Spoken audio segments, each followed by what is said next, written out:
pledge allegiance to the flag of the United States of America and to the republic for which it stands, one nation, under God, indivisible, with liberty and justice for all. Okay. Public input. Seeing as there are none, let our great friend Paul Mays. Paul's gonna start, so you can hang out a while. Sorry. Yeah. I'm gonna go hang with Chris. Good. Thank you. Good to see everybody again. Some new faces. It's funny, institutional memory as the board changes over time. But what I thought I'd do this evening is give a quick update, a verbal update regarding the capital project, just so that everybody understands what's happening. There's actually a lot of things going on behind the scenes, but you don't see them necessarily right now because they're not physical, upfront things. But you should be able to discuss these when you are out in public and people ask you about them.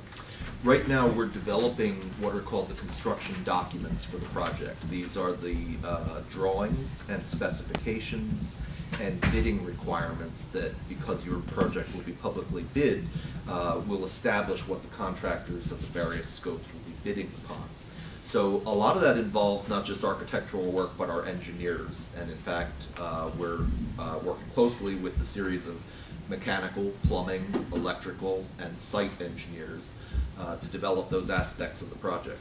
We will likely have to have another committee meeting sometime soon, late January, early February. I'll arrange that with the committee. But at the moment, we're just sort of plowing ahead. So a couple things I wanted to bring up are sort of the next steps, if you will. You will be considering at some point in the near future the contract for the construction manager. And just to review very quickly, I don't want to be pedantic, but just to make sure that we all are using the same terminology. The construction manager will be your agent during the project, just as we as your architects are your agent. We are protecting you, we are establishing the standards for the project. The CM will be putting together the packages for bidding. That is, we're doing the drawings and specs, but they are dividing the project into the various scopes for the prime contractors. So they're establishing the scope for each one and coordinating them, which means during construction they will also be coordinating the operations of each of these separate contractors. In New York State, because things are publicly bid, it means that you will be separately contracting with at least 4 prime contractors. This is due to Wick's law. So there will be a general construction contractor, a plumbing, mechanical, and electrical. And depending on our discussions with the CM, we may also add a few others, like a site contractor, or that may be under general construction, a sprinkler contractor, a millwork contractor, and so forth. It depends on the best value in breaking those up. So coordinating those parties on site can be difficult because all of them are contracted to you, but none of them are contracted to each other. And so making sure that everybody is playing nice in the sandbox is exactly what they do. They will also be establishing and controlling your budget. This is particularly important in any project for obvious reasons, but also particularly in public projects for libraries because of the nature of the grants we are receiving. And so we need to track and account for grants in separate columns and make sure we're not crossing over or double bonding for any pieces. So this will be an important component of their work as well. What we need them for right now, however, and the reason that we should move forward with their contract in the next month or so, is that we would like them to continue to do cost estimating work. It's important that as we're developing the construction documents, we have the ability to look at the project from a real cost perspective, not just from estimates, and establish whether we are on target or whether we need to cut back in places, or perhaps the opposite, whether we have a little bit extra that we can use to upgrade some things that previously weren't going to be. So getting them on board to do what's called a design development cost estimate, which is the phase we're in right now, will be an important component. And when they do that, we'll review it with them and with the committee, and my suggestion would be if you can make a 15-minute segment of one of your next board meetings, we can come review that and establish that we're still on target for all of those things. If we're not for some reason, what we will do is break out ways in which we can remain on target by making a few changes. In terms of the general timeline, we are still processing for submission to the State Education Department, spring of this year. It will be reviewed over a few months. The lead time for reviews at State Ed have dropped dramatically, which means that we probably won't have to pay for an expedited review. And that will put us right in target to stay in line with the school project as well. You'll recall that one of the reasons we recommended the construction manager and talked to the construction manager that we are is because they are also the school district's construction manager, and there's an economy of scale to doing both the school district projects and the library project in conjunction because of their proximity and the nature of the bidding. So we will be able, at this point, to put the project out to bid in the fall, at the same time the school is planning to put their projects out to bid. And that means that construction can begin probably late 2020, early 2021, depending on what the season is doing. And we would imagine then that in terms of sequence, something we've discussed before, we're likely to build the addition first, that is the children's room, and then take the entire children's section, move it out into that addition, and then move spaces into that, so we can stage the entire construction as we go, allowing you to keep occupancy and minimize disruption. That's really the plan. So the long and the short of it is, we're still on schedule, we're still working toward the same goals, we have the same milestones. We would like to get the construction manager on board. The contract just came over today, as a matter of fact, for final review. And our main concerns were to establish that they were doing the cost estimates, and I think there were a few comments from your attorney, but beyond that, it was pretty straightforward. So, are there any questions about where we're going or what we're doing? No? Oh, yes. Are we using the same construction manager that the school will be using, or would that be? Yes, the construction manager that the school district is using is the one who has proposed a contract for you for approval. That's correct. And the contract is in, probably almost all of you went back to your mailboxes, but I got the contract at about 2 or 3 p.m. today, and made copies immediately to put in your mailboxes. It's red and white and black. And then I've begun a review of it. I've gotten to page 20 without any major problems, but right on page 20 is where the cost information is.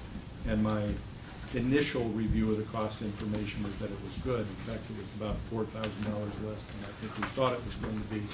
But I can't say with confidence that I've finished that review. The other thing I did is I sent it to Patrick Fitzgerald at Durbin and Terlazzo again, who's the lawyer who originally reviewed it, and came up with the comments that were written in red, and asking him to take a double check on it. Now, my question for you, Paul, is you said get the contract done within the next month. I'm really more under the impression from talking to the facilities person at the school district that ASAP would be a better answer for us. So your opinion on that? I would agree, the sooner the better, but presuming that it's going to require a board approval, I don't know how soon you can make that happen. But at least a letter of intent to the construction manager, they know the contract is under review and that the general terms are acceptable, will usually be enough to get them moving. My concern is I don't want to go too long without getting that first design development cost estimate, because as you can imagine, we're pushing our engineers to keep doing more work, we're doing more work. It's harder to do a U-turn if we have to simplify something or modify it after we've already designed it. Yeah, but if we just got it today, you know, we need some time to properly review it, so. I understand. It has been reviewed by your attorney, I think the first draft, if I'm not mistaken. We also gave it a review, but you're absolutely right, as board members, you should be looking at it as Yeah, well. we have a responsibility to review it properly ourselves, so. Agreed. In my mind, you know, next month we can act on it, but there's no way we can do it tonight. Oh, I wasn't No, asking. No, I to do it understand. tonight. Yeah. Right. I No, wasn't asking to do it tonight. I wasn't suggesting from 2 o'clock this afternoon to tonight. No, I just meant within the closest time frame you can. It is something we should be pushing forward with. How did we land on Turner? Is this something we have to public bid, or this contract? Is it, do we interview anyone else, or you know, I guess how do we land it on Turner?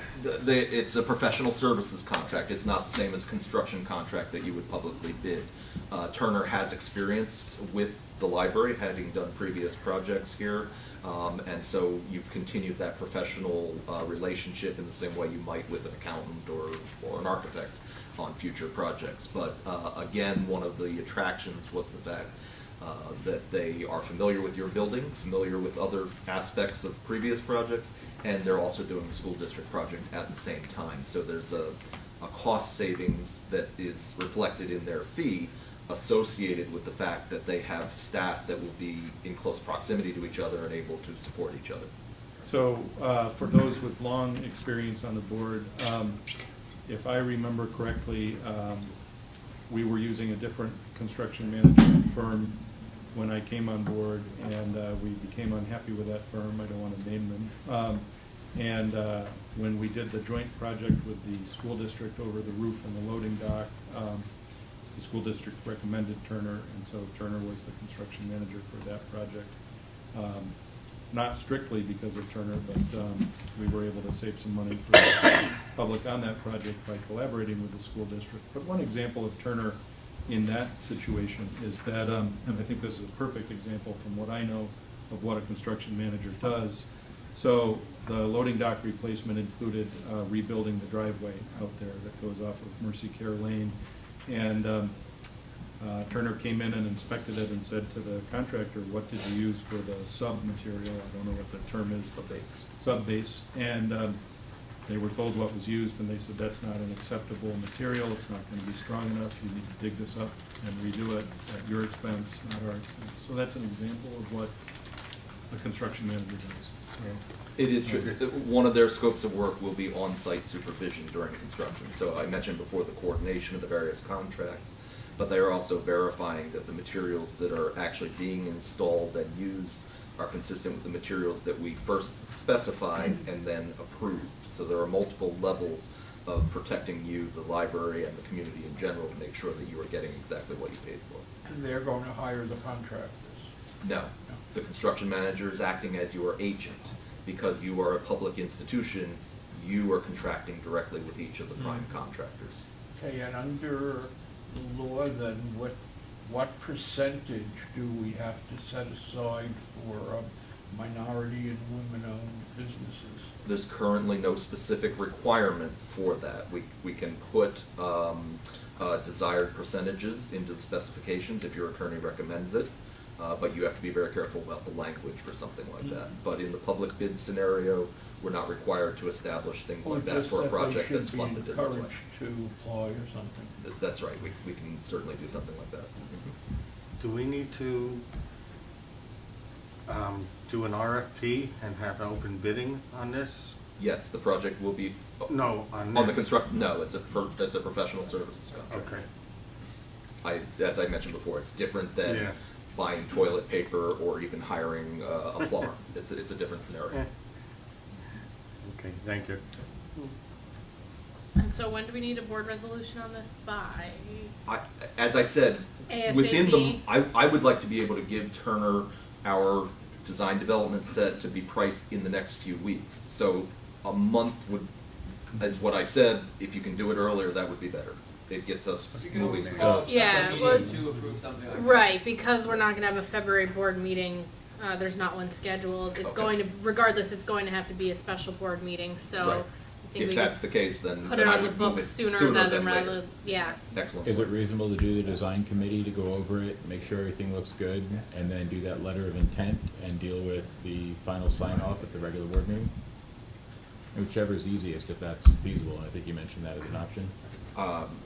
It's okay with me. It's a board procedural question from your perspective. I'm sorry, I didn't hear what you that's said. my I'm question. sorry. Going over the contract at a very soon design committee meeting, making sure everything looks good, and then signing a letter of intent so they can get the ball rolling, but doing the final approval in the next regular board meeting? It's 2 months, is a letter of intent enough for 2 month period? Well, it's 1 month. But Yeah, the we- board meeting's yeah, next we don't month, have- right? no. Oh, No. okay, well then, yeah, this would be a Right. special board meeting no matter what, I guess. I think you're doing a special board meeting. I can't speak for Turner, that's not my company, obviously, but we are asking them to do a significant amount of work with this Yeah. DD cost estimate. It's not something they do in a couple hours. And listen, we can just come in for a board meeting, everyone just takes 15 minutes and, you know, we approve it. So it's not the end of the world to call one. You can certainly, as you review, send me questions to send to the lawyer, if you want to do that.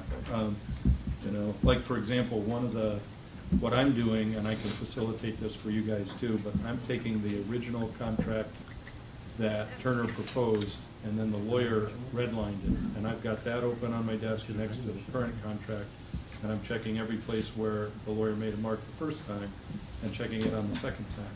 So far, they all check out, except in one case, which I didn't get time to talk to you about earlier, but I could actually probably find it. But in one case, they've added the word, there's this clause, if the contractor knew or should have known about X, and they've changed it to knew or reasonably should have known. And so I circled the word reasonably to ask you, to ask the lawyer, is it okay that they added the word reasonably?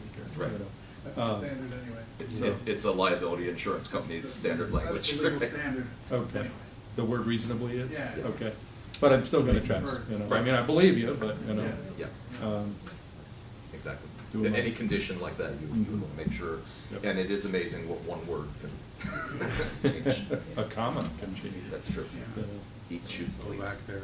Yes. Okay. As I say, I don't know if you need me every single month, but I would periodically like to be able to give you a quick update and be here to answer questions. Again, if you're in the coffee shop or at the grocery store and somebody's asking you, you should be able to say, I'll get back to you on that. And I'm always available in between meetings. Tim knows how to reach me very easily, and I try to get back as quickly as I can. Okay. Great, thank you. Thank you. Thank you all. Reach out to me if you need anything at all. Thank you. All right, thank you. Thanks, Paul. Absolutely. And Chris, I'm sorry. I took your time.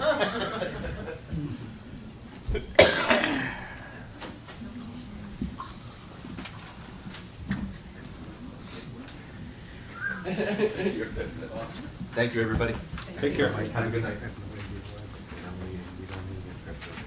Yeah, 'cause they want their first phase first, so we wanna, you know. Okay, treasurer's report. before the- Chris, come on, sorry. Almost there. I'll stand. Oh, All right. There's not much different actually in this month from last month. Big difference is our income, so that's a good thing. Right? If you look at miscellaneous income, we received $1,517.88 this month. That's through the Better World Books, which is that, Green. it's green, right? Yep. Green thing people put books in, and they do it by weight, but that wasn't in our budget for income. And then the book sale income, you can see, has just been above budget the whole fiscal year so far, so it continues to be above budget, which is good. The only other thing I would note is on the second page where it says computer parts and supplies. We are way under budget for the year-to-date, almost $10,500. There are future purchases planned this year that is going to use a big chunk of that, I believe. It's actually 11,200 or something like that, so. Yeah. So any questions on the treasurer's report? They're pretty much the same as last month.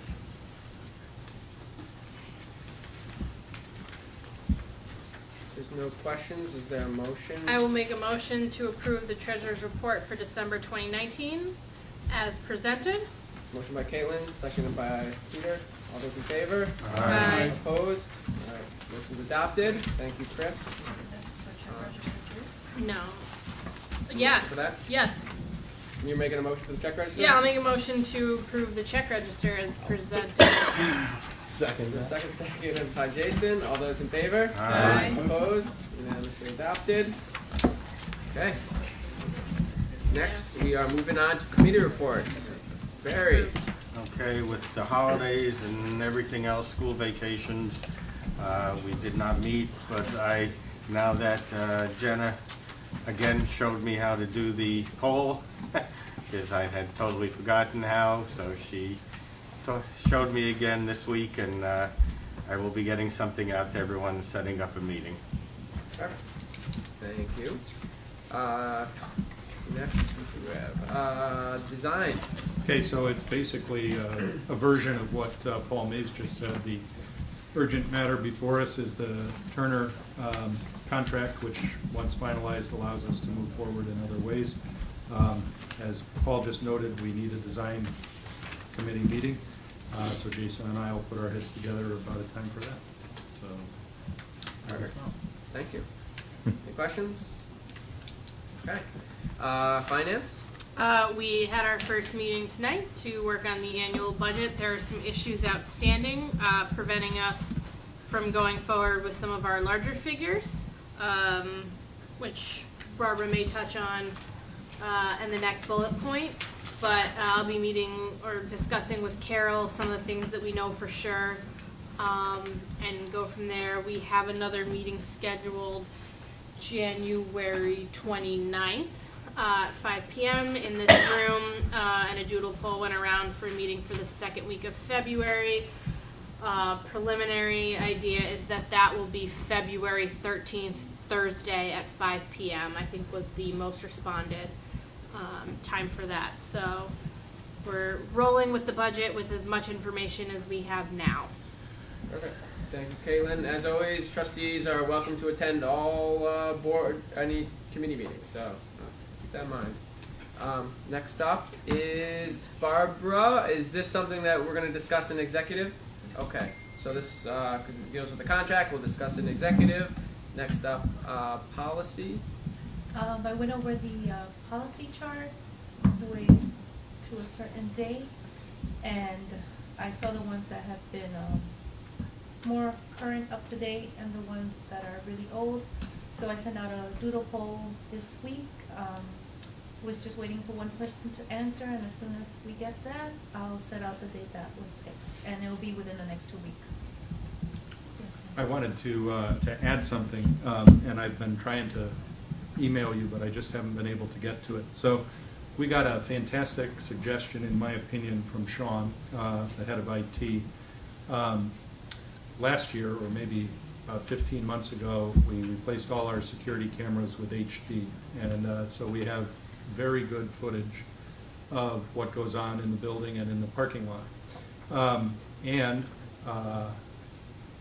We are getting more and more requests to look at that footage from individuals who've been in traffic accidents in the parking lot, individuals who feel that their belongings have been stolen while in the library, etc.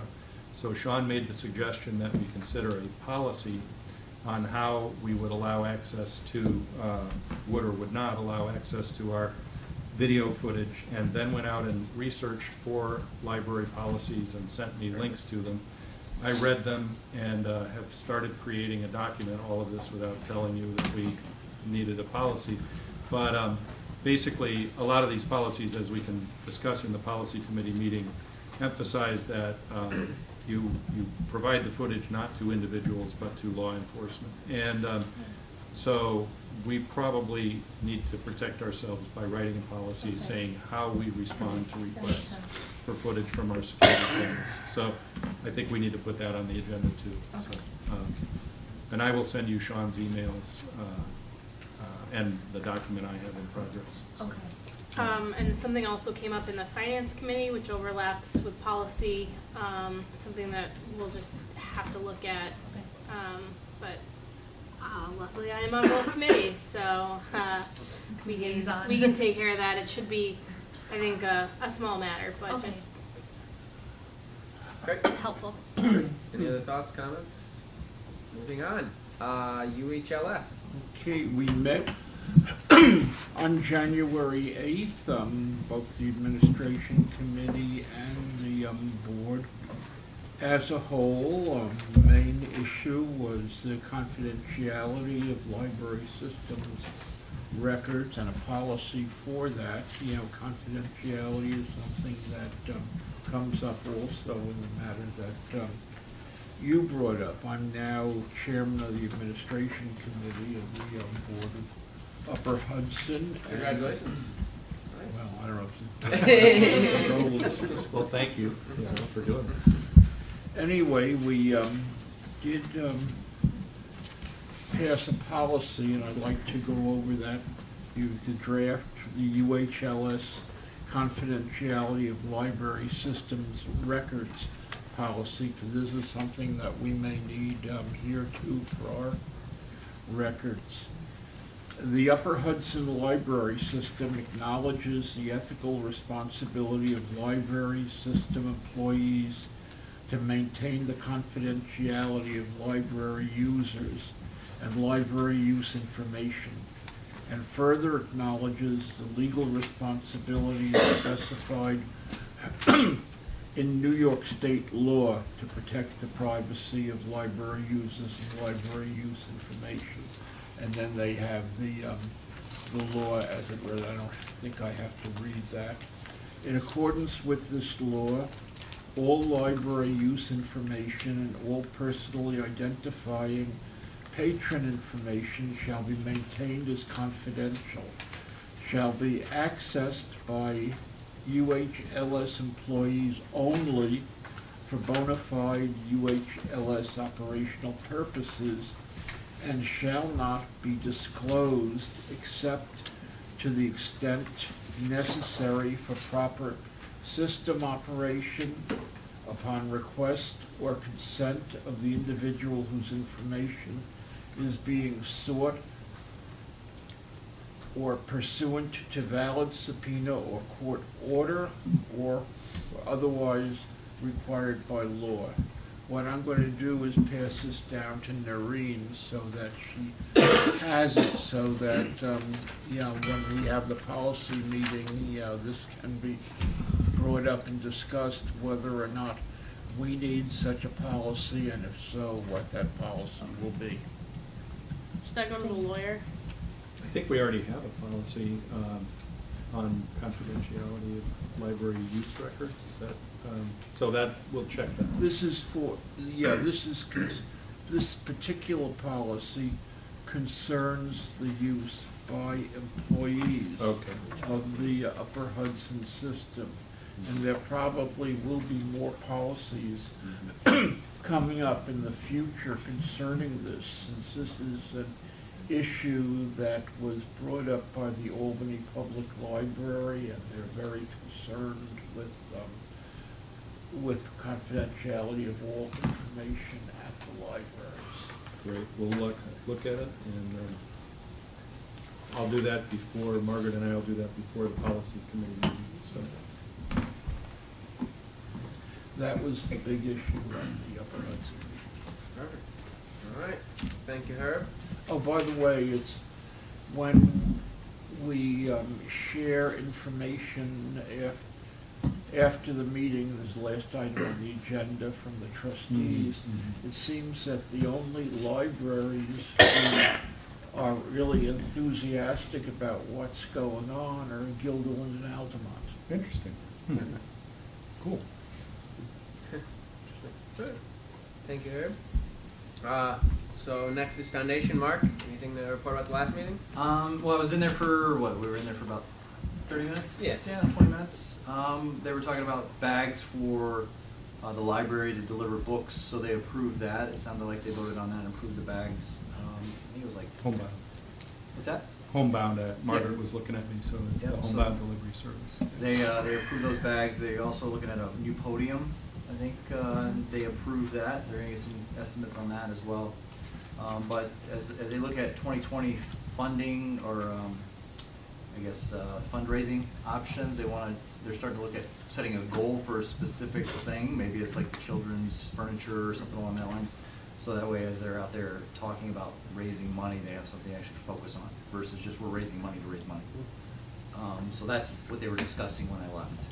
So. And it sounds like they're going to want the numbers from the architect on the cost of the furniture specifically in the children's section, so I expect an email about that. Got it. Steve. So great, thank you, Mark, appreciate it. All right, director and staff report. Well, I'm not going to read it to you. Obviously, we're very involved in labor negotiations and in building-related stuff. Just a couple quick things to highlight. The library has, this happened in January, not in December, but we are now offering a streaming service. So if you look at Our Town, or I believe our website, you can see a column that I wrote on that, learn how to use that. And we're also involved in the Winter Reading Challenge, which is a national effort. So we urge you to go to get the Beanstack app, or go to beanstack.com and log the books that you've read this month. Because if we happen to finish in the top, I believe it is 6 nationally, then we can get something like $25,000 or $30,000, which would be great. Last year, I think we finished in the top 15, if I remember right. So we're trying to log all of our reading. And then lastly, just I just had to chuckle at the adult services report, because it said, oh, it's been a quiet month in the library, but we did 50 programs. So that's more than one a day, basically close to 2 a day. So it may have been a quiet month, but there were still 50 programs, so life is good. We had a nice cabaret event the other night, too. So when the next one comes up on April 17th, I urge you to go to it, but you have to register quite a bit in advance, because it fills up quickly. So that's it. Will you be attending Pat Fahey's open house on the 24th? I have it on my calendar, and I would like to go. I personally look at things like that as long as I don't have a deadline for something like this Turner contract, I'll go. But it's my plan to attend that. Yeah. So, Jim, yeah. one quick question on Phil Baratti's Okay. report. It says October for the 3 things. Is that just, is it for October, or I is that think supposed to be for December? I will check. I think he did that last month too, Okay. if I remember right. So I will No, I didn't catch it check last with him. month. Thank you for finding I was it. just assuming it was December, but then I said, well, you never assume, so I think he keeps forgetting to change the name of the month. no He's problem. asking you, so I finally caught it. Can you ask Phil, so I've thought in the past, can we get like a year over year? I mean, it's great to get these numbers, but it's tough to put them in any sort of context without, knowing what happened last October or last month. Like some kind of time trend, whatever he thinks is best, but without that, it's kind of difficult. Sure. And I did have one other question Yep. on Beth Riente's. Yep. On her, the bottom thing, books delivered, that we delivered a lot in 2017 and 18, and then for 2019, it says NA, and I'm not sure exactly what books delivered is, first of all, but obviously, are we not doing it anymore, whatever it was? Now I'm going to ask Margaret to check me once I say this, but I believe what we're talking about here is withdrawn books going to daycares and nursery schools and that sort of thing. And I Okay. don't know why we don't have any for 2019. Okay. I can check, so. So those books we take out of circulation and then Yeah. just donate them? Yep, and sometimes we take books as well that come in through donation and Okay. Oh, move that's- them on. Oh, So that's- books delivered. That's great, I hope we're still doing it. We do a lot of that we don't necessarily publicize, not just for kids. There is Ann Wemple person has a strong interest in an organization called the Wound Care Center at, I think, Albany Med. Albany Med, yeah. Remember right? And she takes books there a lot, so. Okay. That's great. Like one thing that you can see, I think it's at the end of Lisa Pitkin's report every month. She has the number of books added to the collection and the number of books withdrawn from the collection. And we tried to take them to Our Lady of Mercy, to the senior center at the town of Guilderland, to the Wound Care Center, to Atria Guilderland, places like that, the Beverly. And worst comes to worst, we either sell them in our sale or sell them through Better Word Books. Yeah. So, Okay, yeah, that sounds like a great program we do. Thank you. Is everything settled now with the alarm system, the alarm company? Yes, and the process of settling is why there's a check for about $1,000 in there that involved fixing the fire alarms, but also fixing the sensor that fell out of the ceiling in the youth services department. And then part of that, I think it's like $1,029, is also just the regular monthly fee, which I think is closer to like $160 or something like that. So. Speaking of which, they claim it's late, but it seemed a bit excessive because it came on December 24th, and now it claimed that check was late. Is there? I'll talk to you about it later. Yeah, it was just timing and Okay. getting it processed. Okay. Yeah, it seemed like they were really on top of us, but we'll talk about it another time. There's a late fee? No, they were just like, oh, if you don't pay this right away, we're gonna go to collections. But they seemed like they just sent the check, or the bill. Yeah. So In that makes general, sense. when I review invoices lately, it seems like, to me, that businesses are putting that out there a little more often. And it's like, well, we generally pay our bills on time, and obviously have both instructions from you and a board resolution from you to do so in order to not incur late fees. I just think maybe maybe their lawyers said, tell them they're late after 2 weeks. Yeah, it was like 2 You know? weeks. It was like So- it was weird to even see, so, okay. Any questions? Sorry. Motion, Yeah, I'll make a motion to accept the directors and staff reports for December 2019. seconded by Barry. Yep. All those in favor? Aye. Opposed? All right, motion adopted. Next, we are moving on to sexual harassment training for board members, which Tim was great about setting up. Yeah, so here's the status. I sent you guys an email saying that we could get a 1-hour webinar for free from, I believe it was Capital EAP. Remember to take a step further back from that and say that this is not required, but simply recommended as a best practice by our lawyer. And so I sent that email and I asked you to let me know if you get it through your workplace. 5 of you let me know that you get it through your workplace. So that means that 6 of you theoretically might want this. I think, Mike, maybe the best thing for me to do tomorrow would be to send the email out again. And if you feel that you need that training or want that training, tell me within the next, like by Wednesday or Friday of next week, and then the webinar is on February 12th. Usually with these webinars, you can register for it, and then if you miss it on February 12th, you can just log on and watch it at any time after that. It's nice to do it for free. It's from 2 to 3 in the afternoon on the 12th, if I remember right. We got a $600 quote from a law firm. We got a $300 quote from someone else. So when we got an email that said it was free, I said, well, I'm certainly going to throw it out there.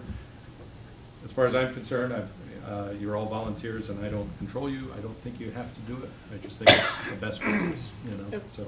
I would repeat that. Just if listen, do it if you haven't done it. I would recommend doing it. We're not required, but just makes sense. So. You gonna have the session here, or? We could do that for you. Yeah. Yep. Let me just write it down. And what, and how is that done then? Is it interactive? Couldn't we do it on this? If it's interactive, how does someone respond to the questionnaire? I'm not sure that it is interactive. I think you just have to watch it, but I could Oh, find we out. need to check. So, Brian, did our attorney say it was not mandatory? It is not mandated, but she recommends it.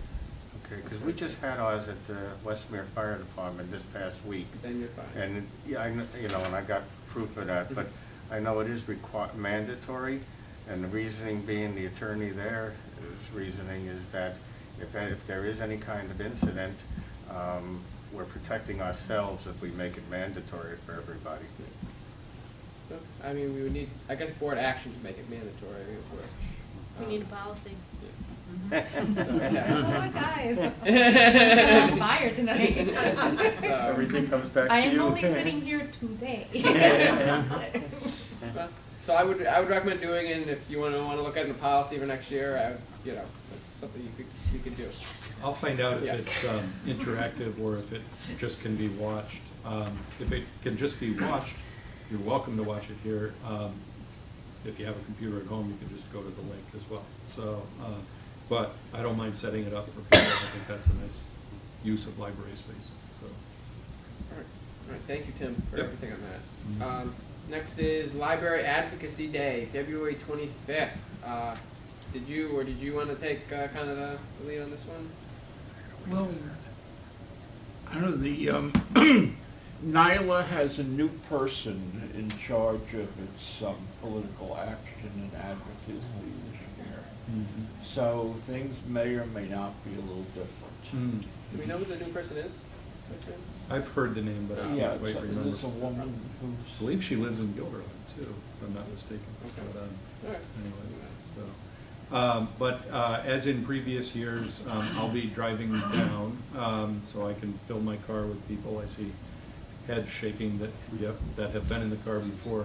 I always, try to bring some employees, and I have at least one at this point who wants to come. Where is it? When is it? Where is it? It's at the egg, basically, or the okay. state office. The- state office, Yeah. with the Plaza. legislative office building usually, Mhm. with going to the offices of the different legislators representing the capital district, plus a rally at about noontime down in the, Park there? The well. down the well Oh, there. okay. Yeah. Down What the time is well that? of the office building. Well, it's all day, and it's usually about a week before February 25th that we will know what time Senator Amador and Assemblymember Fahey can meet with us. Okay. And then it is generally appreciated by the Upper Hudson team if we can go to some of the neighboring legislators' offices, because if you've got 100 people there, it draws more attention than if you've got 12 Yeah. or something. But depending on the timing, personally, sometimes I like to get out of there so I can get back here for part of the day. Like sometimes we're at Pat Fahey's at 9 and Senator Amador's at 3, and you might as well go to lunch and whatnot. But other times we're at one of them at 10 o'clock and the other one at 11 o'clock, and that's great. So when that's done, I'm coming back here. So you'll keep us posted on Yeah. specifics? Yep. However, you may not get the exact schedule till very late, partly because it's always kind of late, and partly because there's a new person who's kind of setting it all Yeah, up. and they are going to have a session at Upper Hudson to fill people in on the issues and the. I'll let you that know are going about to that be too. brought- that are going to be brought up and how they're going to be doing things. Okay, good. So, Thanks. they'd like as many library advocates as possible there, and as board members, I think most of us would qualify as library advocates. I would hope so. On a related note, we're coming into that season where most of us probably already get frequent emails from NYLA or the Upper Hudson Library System asking you to click on things. Usually they take less than 60 seconds to do, and I really do believe they make a difference. And they email us repeatedly, and they tell us, do it every time. Like if we're asking you to email the senator and the assembly member, don't just do it once, please do it 6 times if we send you 6 emails. Sounds kind of weird, but they count everybody, and that, Brian, I guess, would be a good check on this, but we've discussed it before, that the more of those they have, the more likely they are to, That's, listen, they're out in the districts, but they want to know what their constituents feel is important. So we have to make sure that they know that funding libraries is important, and getting numbers of emails is a great way for them to tell that this is important when they go into the budget negotiations. So, and I've been there. I've been in those offices. Like those discussions happen. Oh, this issue had 100 emails. This issue had 120 emails. Like those discussions happen. So your emails do matter.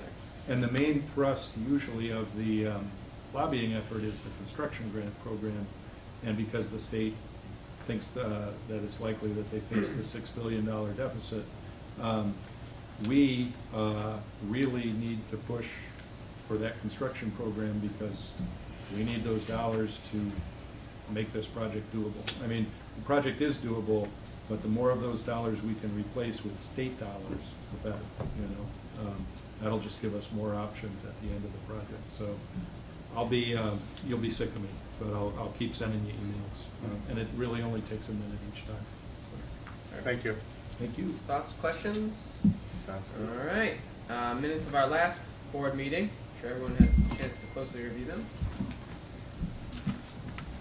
Motion by Barbara to approve them, seconded by Naireen. All those in favor? Aye. Opposed? Peter and Mark have to abstain. Perfect. Sounds good. All right. That's The motion to go into executive session is I good. second that. All right, the motion is to go into executive session to talk about the contract negotiations and personnel hiring actions. So, all those in favor? Aye. Opposed?